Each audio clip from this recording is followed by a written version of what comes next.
Apakah kalian tahu tentang samurai atau bushi? Samurai adalah sebutan yang digunakan kepada orang yang bertugas melayani seseorang. Dulu, samurai tugasnya mengabdi kepada bangsawan atau keluarga kekaisaran. Bushi adalah laki-laki yang menggunakan senjata untuk bertarung. Dulu, karena di dalam Jepang ada banyak negara, kalau nggak salah mungkin 10 atau 20 lebih ya. Para samurai dan bushi bertarung untuk melindungi kawasan daerahnya masing-masing. Ya, tapi sekarang udah bukan zaman yang crazy kayak gitu ya. Di Jepang sejak dulu, penyebaran agama belum begitu luas. Tetapi pengaruh Bushido memberikan dampak besar sehingga Jepang bisa menjadi negara maju sampai seperti saat ini. Kalau bahasa Indonesianya tata cara kesatria atau kode etik samurai Jepang. Di Jepang pada zaman dulu ada tingkat kelas sosial seperti keluarga bushi, keluarga petani dan lain-lain. Dan karena samurai dan bushi adalah kelas sosial tertinggi, maka ada tanggung jawab dan kewajiban yang berat sehingga mereka membutuhkan sebuah prinsip umum. Nah, dari situlah muncul Bushido. Ada bagian yang sedikit mirip dengan kata kaizen, kosakata Jepang yang sering kalian dengar. Aku juga pernah melihat dan tulisan kaizen di papan iklan perusahaan Indonesia. Lalu, sebenarnya Bushido yang terus-menerus dijaga di Jepang itu apa? Selain itu, menurut aku banyak orang Indonesia yang berpikir orang Jepang itu sopan, bersungguh-sungguh dalam pekerjaan dan mematuhi peraturan. Sikap dan cara berpikir orang Jepang ini lebih banyak dipengaruhi dari Bushido daripada agama. Aku sendiri pun dikasih tahu nenekku bahwa disiplin diri, kegigihan, rasa simpati, itu adalah hal yang penting. Itu semua ada di dalam Bushido. Aku pikir wibu pada tahun kalau samurai anime banyak ya. Tapi aku nggak pernah nonton anime itu karena aku lebih suka baseball, maksudnya bermain di luar. Maaf, aku bukan wibu ya. Anjay.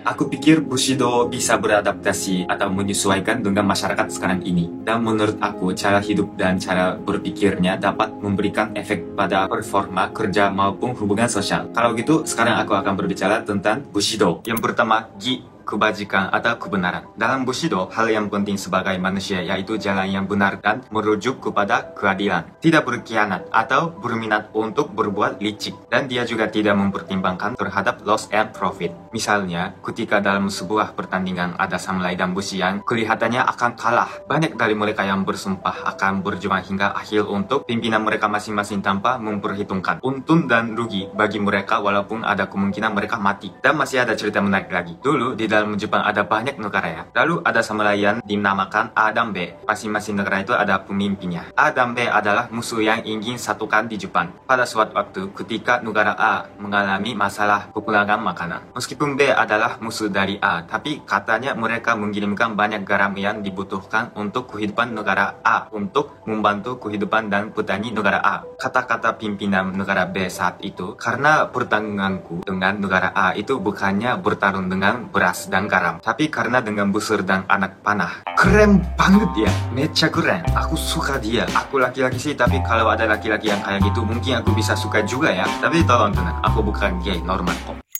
Karena itu, menurutku ini bisa dipakai di perusahaan dan hubungan sosial zaman sekarang ya. Misalnya, bekerja sungguh-sungguh untuk perusahaan atau pelanggan meskipun diri sendiri akan mengalami kerugian. Membantu orang yang sedang kesusahan meskipun tidak mendapatkan keuntungan untuk diri sendiri. Mungkin itu adalah jalan yang benar sebagai manusia ya. Sekarang ini, karena berbagi budaya sudah menjadi dihargai oleh masyarakat secara internasional ya. Mungkin sudah mulai sedikit melemah. Tapi kalau berbicara dengan lansia orang Jepang, kata mereka bahkan dunia yang keras pun ada budaya Gi yang masih tertinggal. Menurut aku, kalau lihat pertandingan sepak bola, baseball, dan lain-lain, negara Jepang itu fair play ya, banyak daripada negara lain, menurut aku ya. Oleh karena itu, walaupun di zaman modern seperti ini, aku akan tetap melanjutkan prinsip rasa keadilan orang Jepang.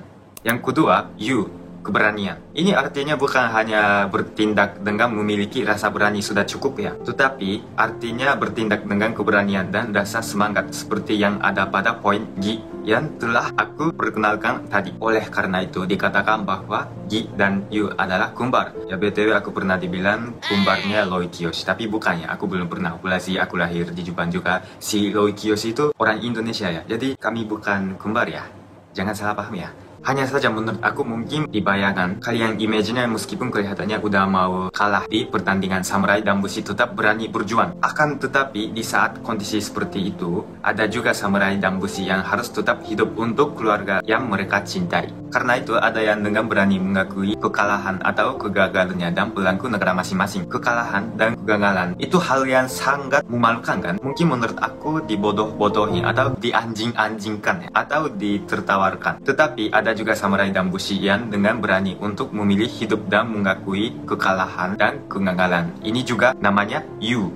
Oleh karena itu, arti yu yang sebenarnya adalah melakukan sesuatu dengan berani terhadap apa yang dirasa benar oleh diri sendiri. Misalnya, aku juga ketika pindah ke Indonesia dan mulai YouTube pernah dikhawatirkan dan ditertawakan oleh orang lain. Itulah kenapa orang Jepang yang ingin bekerja di Indonesia sedikit dan ada resiko. Karena YouTube pun kemungkinan gagal kan. Aku pun masih sudah berapa ya, 2 tahun, tapi subscribernya, penontonnya masih sedikit. Tapi aku berani melakukannya karena aku pikir di Indonesia pun harusnya tetap ada hal yang bisa aku lakukan. Aku ingin YouTubeku berguna meskipun hanya untuk sedikit orang. Aku ingin membuat orang senang meskipun aku sendiri belum sukses ya. Mencoba melakukan sesuatu yang menurut kita benar itu adalah hal yang sangat penting kan. Ya udah, seperti itulah. Yang ketiga, jin, kebaikan, kasih sayang.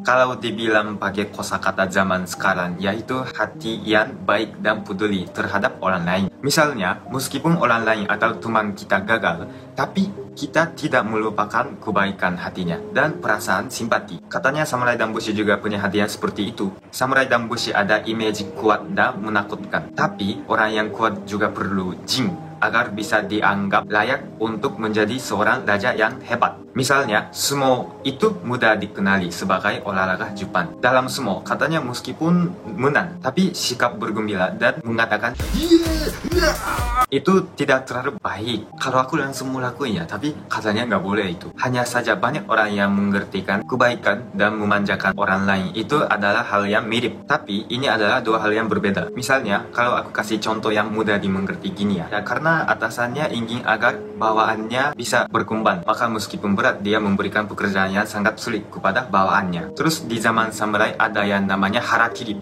Sebenarnya hanya dengan harakiri tidak bisa mati, tapi sangat menyakitkan. Soalnya isi perut akan keluar loh. Kayak usus, ginjal semua keluar. Makanya agar orang yang melakukan harakiri tidak merasakan sakit yang lebih parah lagi, jadi lehernya dipotong dengan mudah dari belakangnya. Ceritanya sedikit menakutkan, tapi inilah perbedaan kebaikan dan memanjakan. Begitulah arti jin. Yang nomor 4, rei, rasa hormat, menghormati. Rei mirip dengan jin. Apakah kalian udah tahu bedanya rei dan jin? Jin yang telah aku menjelaskan tadi adalah sesuatu secara mental yang tidak bisa dilihat dengan mata. Tapi kalau rei adalah sesuatu yang terlihat oleh mata. Dengan kata lain yaitu tindakan. Dulu katanya di Jepang cara berjalan, ojigi, cara makan, dan hal lain diajari dengan tegas. Ini adalah sesuatu yang terkait dengan manner sopan santun terhadap orang lainnya. Misalnya, ciri khas kesopanan orang Jepang yaitu ojigi. Katanya adalah tindakan menunjukkan rasa tidak ada pemusuhan atau kebencian dengan memperlihatkan bagian atas dan belakang kepala yang merupakan titik lemah seseorang kepada lawan bicara. Menurut aku, saat pertandingan mungkin terkenal kalau supporter Jepang setelah nonton pertandingan memungut sampah yang ada di stadion. Ya karena kita sudah menggunakan stadion dan sudah membuat kenangan yang indah di sini itu. Jadi agar tidak menjadi orang yang tidak sopan, banyak orang-orang yang pulang setelah selesai membersihkan stadion. Kalau diterjemahkan dalam bahasa Inggris, menurut aku sedikit mirip kata respect. Respect. List nomor 5, makoto, ketulusan atau kejujuran.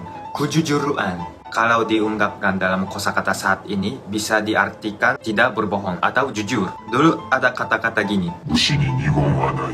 Arti dari bushi ni nigon wa nai adalah meskipun mempertaruhkan nyawa akan menjaga apa yang telah dikatakan oleh samurai dan bushi. Kira-kira seperti itulah tekad yang dikatakan oleh para samurai dan bushi. Ya, tapi sekarang udah bukan zaman yang crazy seperti itu lagi ya. Sebelumnya, aku sudah bilang kalau aku ingin menjadi orang Jepang yang terkenal di Batam. Di tahun 2023, ingin mencoba ujian kemampuan bahasa Indonesia. Tapi karena belum bisa aku realisasikan. Mungkin kalau aku di zaman samurai, aku sudah dibunuh mungkin 5 kali ya.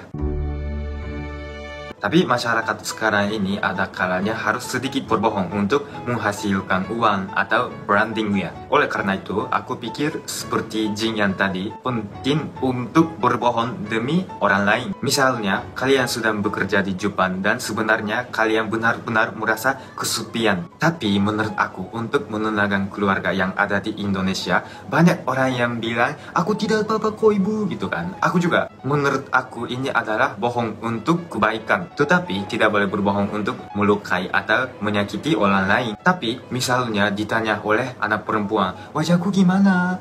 Pasti nggak bisa bilang, wajah kamu tidak cantik, tidak imut kan? Karena kalau kami bilang wajahmu tidak cantik, tidak imut, tidak lucu, menurut aku akan dipukuli sama anak perempuan itu pasti. Jadi di saat itu kayak gitu, mendingan berbohong untuk kebaikan ya. Kebohongan baik yang tidak melukai siapapun gitu. Karena aku sendiri sering dibilang, lu terlalu jujur, terlalu polos gitu. Jadi aku akan berhati-hati. Mungkin aku pernah sakit hati sama perempuan ya, karena aku jujur. Jadi kalau ceweknya tidak cantik, aku langsung bilang, kamu B aja.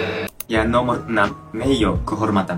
Meiyo itu adalah cara hidup yang tidak mempermalukan nama sendiri. Sederhananya bisa diartikan kayak jangan melakukan hal yang memalukan atau jangan mencari nama sendiri maupun nama negara sendiri. Oleh karena itu menurut aku makanya bisa dibilang kayak gini, bertindaklah dengan siap bertanggung jawab atas apa yang dilakukan. Dalam Bushido, melakukan hal yang memalukan dianggap penghinaan terbesar terhadap nama sendiri dan orang lain seperti itu. Jika diganti zaman sekarang ini, misalnya aku sebagai orang Jepang yang tinggal di Indonesia, Depok, Katondero, bisa dibilang aku harus bertindak agar tidak menjatuhkan nama orang Jepang dan image negara Jepang itu sendiri. Oh, tapi pressure-nya berat ya itu ya. Kesalahan aku banyak deh. Akhir-akhir ini aku nonton video, terus ada orang Indonesia yang tinggal di Jepang menyanyi dengan suara yang keras di salah satu kota di Jepang. Ada juga yang duduk di lantai kereta dan ada orang yang melakukan tindakan yang mengganggu lainnya. Menurut aku ada banyak orang Indonesia lain yang marah dan dalam hatinya malu. Jangan menjatuhkan nama Indonesia terhadap orang yang melakukan tindakan mengganggu itu. Ya menurut aku sih ini sangat mirip Meiyo dari Bushido. Tapi karena manusia itu tidak ada yang sempurna, jadi agak susah ya. Aku juga khawatir kalau melakukan sesuatu yang tidak sopan terhadap orang Indonesia di Indonesia. Yang terakhir, chugi, loyalitas, kesetiaan. Sebenarnya ini sangat hard, berat. Sejujurnya, di zaman sekarang ini karena ada image budak atau cuci otak, jadinya agak susah. Hanya saja di zaman samurai, itu berarti melayani pemimpin dengan sepenuh hati. Pada dasarnya mereka mengikuti arahan dari pemimpin. Tapi apabila pemimpin membuat keputusan yang salah, katanya ada juga samurai atau bushi yang akan mempertaruhkan nyawa sendiri untuk meminta pemimpinannya untuk memikirkan kembali tentang keputusan yang salah tersebut. Kenapa bisa begitu? Karena mereka melayani pemimpinnya dengan sepenuh hati. Di zaman sekarang ini, menurut aku tidak ada orang yang akan mempertaruhkan nyawanya hanya karena pemimpinnya membuat keputusan yang salah. Tapi menurut aku, budaya karyawan perusahaan Jepang yang bekerja keras untuk perusahaan berasal dari sini, Jepang terkenal dengan kerja keras kan. Makanya kalau zaman sekarang ini artinya menjadi menghadapi bos atau atasan dengan tulus. Menurut kalian gimana ya? Sering berkembangnya zaman, kata Bushido menjadi tidak banyak digunakan lagi. Tapi tanpa disadari, banyak orang Jepang yang sudah diajari pemikiran seperti Bushido oleh orang tua atau senior mereka. Terima kasih teman-teman sudah menonton videonya sampai sini.